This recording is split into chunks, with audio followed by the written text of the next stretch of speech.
नमस्कार दोस्तों, स्वागत है आप लोगों का हमारे रेयर क्लासेस यूट्यूब चैनल पे। मैं अमरनाथ आप लोगों को कुछ इंपॉर्टेंट मैथ्स के प्रैक्टिस सेट करवाता हूँ। बड़े कुछ क्वेश्चन जिनमें होते हैं जो कि सेलेक्टेड क्वेश्चंस होते हैं और हम पिछले 13th क्लास कर चुके हैं और आज ही हमारा 14th सेशन है। So first of all today's date is 24th of December 2023। इससे पहले कि हम अपनी कहानी को स्टार्ट करें, आपको बता देना चाहता हूँ ये वो इम्पोर्टेंट क्वेश्चन है जो हम असिस्टेंट रेडियो कांस्टेबल, ठीक है, और यूपी पुलिस में जो वैकेंसी निकली है 60,000 उनके लिए, एसएससी जीडी के लिए और भी कई सारे कॉम्पिटिटिव एग्जाम्स हैं जिनमें ये बेनिफिशियल रहने वाले हैं एकदम। तो चलिए आज की कहानी को स्टार्ट करते हैं। पहला क्वेश्चन हमारे पास स्क्रीन पे दिया है। क्वेश्चन में कहा जा रहा है एक संख्या को 3003 से गुणा किया गया, उसके बाद उसे 7, 11, 13 के लघुत्तम समापवर्ती द्वारा विभाजित किया गया, फिर स्वयं से विभाजित किया गया, परिणाम ज्ञात करिए। एक्चुअल में जो क्वेश्चन में हमको दे रखा है, क्वेश्चन में कहा गया एक संख्या को 3003 से गुणा किया, उसके बाद उसे 7, 11, 13 के लघुत्तम समापवर्त। तो एक संख्या है, वो संख्या मैंने मान लिया कि वो संख्या है क्या, एक संख्या है। अब एक संख्या को 3003 से गुणा किया गया तो हम इसको मल्टीप्लाई कर देंगे 3003 के साथ। उसके बाद में कहा जा रहा है उसके बाद उसे 7, 11, 13 के एलसीएम से डिवाइड किया गया। तो ये डिवाइड है, यानी डिवाइड किया गया है 7, 11, 13 के एलसीएम से। 7, 11 और 13 का एलसीएम, लीस्ट कॉमन मल्टीपल, इसे डिवाइड किया गया। अब क्वेश्चन कह रहा है वो विभाजित किया गया, फिर स्वयं से विभाजित किया गया, परिणाम ज्ञात करें। तो जब हम 7, 11 और 13 का एलसीएम निकालेंगे तो 7, 11, 13 एक ऐसे नंबर्स हैं, ये बिल्कुल भी डिवाइड नहीं होने वाले, किसी अदर नंबर के मल्टीप्लाई में नहीं आते हैं। तो ऐसे नंबर्स जो किसी अदर के फैक्टर्स नहीं होते, वो खुद ही के फैक्टर बन जाते हैं, उसको सेम मल्टीप्लाई करवा देंगे। तो 3003 into x upon 7 into 11 into 13। अब हम इसे यहाँ पर डिवाइड करेंगे। हमें पता है 7, 11, 13, जब हम इसको डिवाइड करेंगे तो हम एक एग्जैक्ट वैल्यू पाएंगे। सबसे पहले यहाँ पे देख लेते हैं जो वैल्यू कट रही है उसे सबसे पहले सॉल्व करेंगे। तो क्या ये जो वैल्यू दी हुई है हमारी, क्या ये वैल्यू 7 से कट जाएगी? तो 7 एकम 7, ठीक है, 7 चौके 28, बचता है हमारे पास 2 यहाँ पे, 7 दूना 14 और बचता है हमारे पास यहाँ पे 6, 7 नीम 63। तो 7 से हमने काटा, इतने टाइम कट गया। अब 11 से एक बार कर लें हम इसे, 11 एकम 11, ठीक है, 11 ત્યાં 33, 11 ત્યાં 33 और 11 9 99, तो ये कट गया। 13 दूना 26 और 13 ત્યાં 39, तो x इक्वल्स टू 3। क्वेश्चन में हमसे कहा गया था कि पहले इनका विभाजित किया जाता है, फिर स्वयं से विभाजित किया जाता है। तो स्वयं से विभाजित किया जा रहा है, यानी कि जो वैल्यू 3x3, यहाँ पर 3x3, इसको x से ही डिवाइड कर दो स्वयं से, और वो संख्या स्वयं x थी तो x से ही डिवाइड कर दो, तो हम क्या पाएंगे, इज इक्वल्स टू 3। आंसर में क्या मिलेगा, 3। आई होप ये क्वेश्चन आपको समझ में आया होगा। नेक्स्ट क्वेश्चन हम देखते हैं हमारे पास में क्या है। अब हमारे पास क्वेश्चन दिया है, क्वेश्चन में कहा जा रहा है 40 के वर्ग के 40% का चौथाई भाग ज्ञात करो। 40 के वर्ग के 40% का चौथाई भाग ज्ञात करो। ऐसे क्वेश्चन को कैसे करेंगे, 40 के वर्ग के यानी 40 लिखेंगे और इसका वर्ग यानी इसका वर्ग करेंगे, ठीक है, के 40% यानी 40%, तो परसेंट हटाएंगे हम, नीचे कितना लगा देंगे 100, और इसका 1/4 ज्ञात करना है तो इसे मल्टीप्लाई करेंगे 1/4 से। अब देखो यहाँ पर जो वैल्यू सॉल्व हो रही है उन्हें हम सॉल्व कर लेते हैं। तो हमें पता है इस 0 से ये वाली वैल्यू कट जाएगी, इस 4 से ये वाली वैल्यू कट जाएगी, बचता है हमारे पास 10 यहाँ पे। तो लिखा क्या है, 40 गुणे 40, क्योंकि ये स्क्वायर है, 2 पार्ट्स में लिख सकते हैं, ठीक है, अपॉन 10। क्यों? क्योंकि इधर वैल्यू सॉल्व हो चुकी है, अपॉन 10। तो आंसर क्या है हमारे पास, 4 चौके 16 यानी कि 160।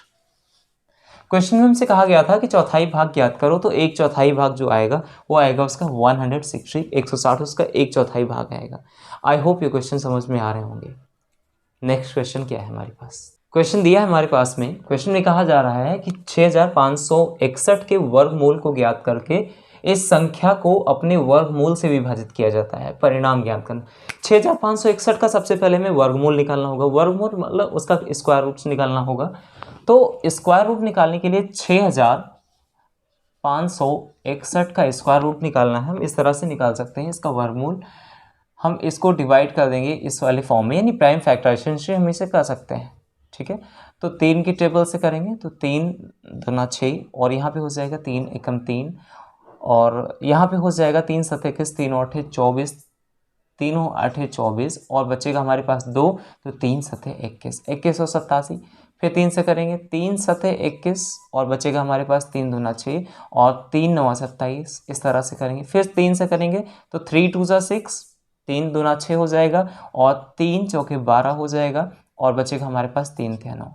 इस तरह से फिर हम करेंगे 3 से, तो 3 8 24, 3 एकम 3। फिर से हम करेंगे इसे 3 से, तो 3 27 यानी 27 आएगा। फिर 3 से करेंगे तो 3 9 27 आएगा। एक बार फिर 3 से करेंगे, 3 3 9 आएगा, और एक बार 3 में ये खत्म।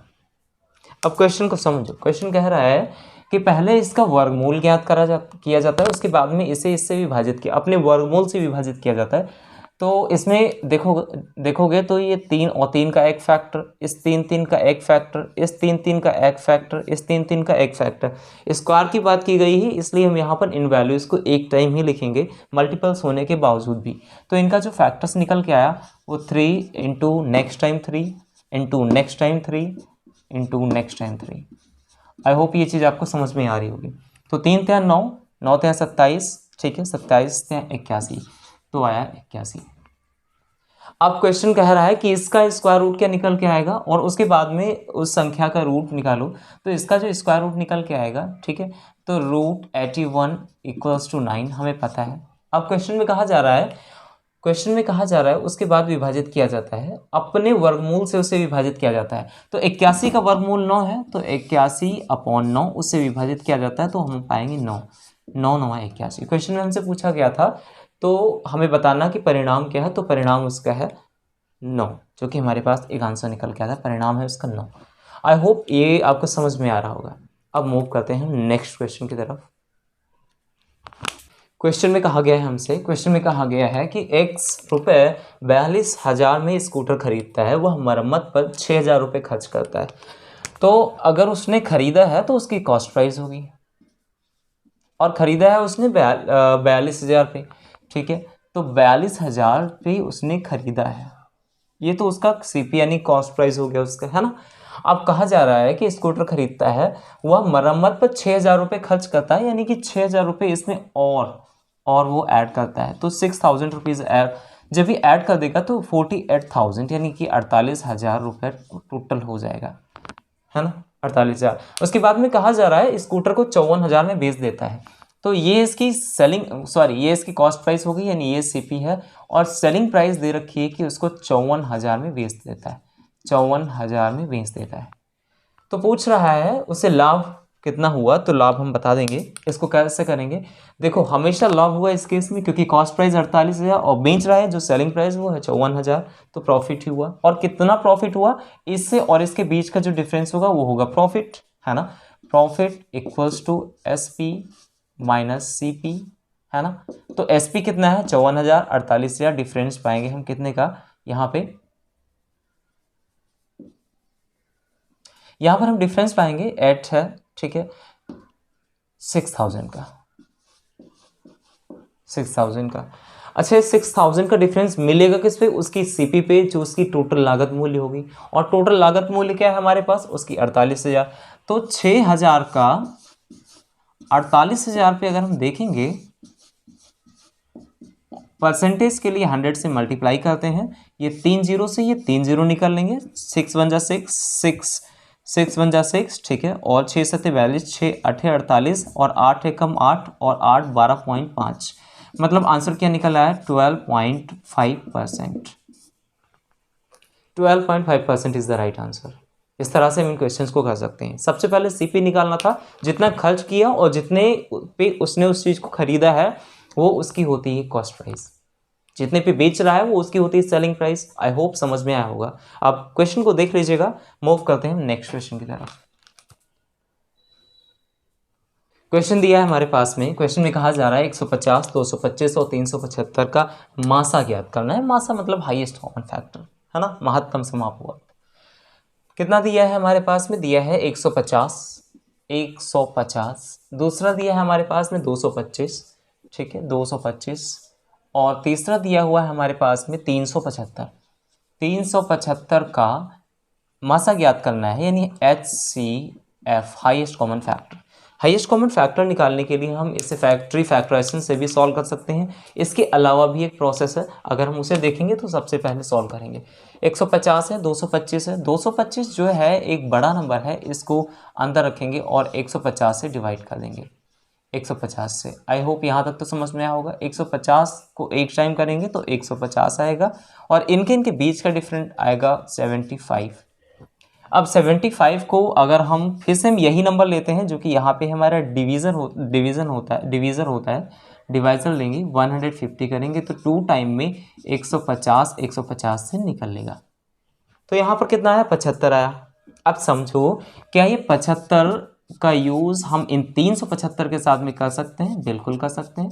कैसे करेंगे, देखो 75 की टेबल हम कितने टाइम काउंट कर लें जो 375 आ जाए। कैसे काउंट करोगे, इसे 80 मानो, 8 काउंट करो, और 8 की टेबल में 37 के अप्रॉक्स छोड़ो। तो 8 दूना 16, 8 24, 8 चौको 32, ठीक है 8 चौको 32, 8 पंचे 40। तो नियर अबाउट अगर हम देखेंगे इसको तो हमें कितना मिल रहा है, अगर 5 टाइम करते हैं तो 8 पंचे 40, 5 पचे 25, हाँ बन सकता है। तो 5 पचे 25 का 5 हाँ से लगता है 2, 5 सते 35, 36 37, लो हो गया। 375 से 375 खत्म। एक्चुअल में जहां पर वैल्यू को एग्जैक्ट डिवाइड कर दे वो उसका होता है हाईएस्ट कॉमन फैक्टर। वैल्यू को एग्जैक्ट डिवाइड कौन कर रहा है यहाँ पर, 75, तो 75 is the HCF of this question. The game over. इस तरह से हम क्वेश्चंस को सॉल्व करेंगे। आई होप ये सारे क्वेश्चंस आपको समझ में आए होंगे। एक आप लोगों से रिक्वेस्ट करनी है, अगर आप लोग पहली बार इस चैनल पे आए हैं तो प्लीज़ इस चैनल को सब्सक्राइब जरूर करें, या फिर पहले भी रह चुके हैं इस चैनल पे, अगर अभी तक सब्सक्राइब नहीं किया तो ज़रूर सब्सक्राइब करें। तब तक के लिए हम मिलते रहते हैं ऐसे डेली डोज के साथ। तब तक के लिए जय हिंद एंड जय भारत।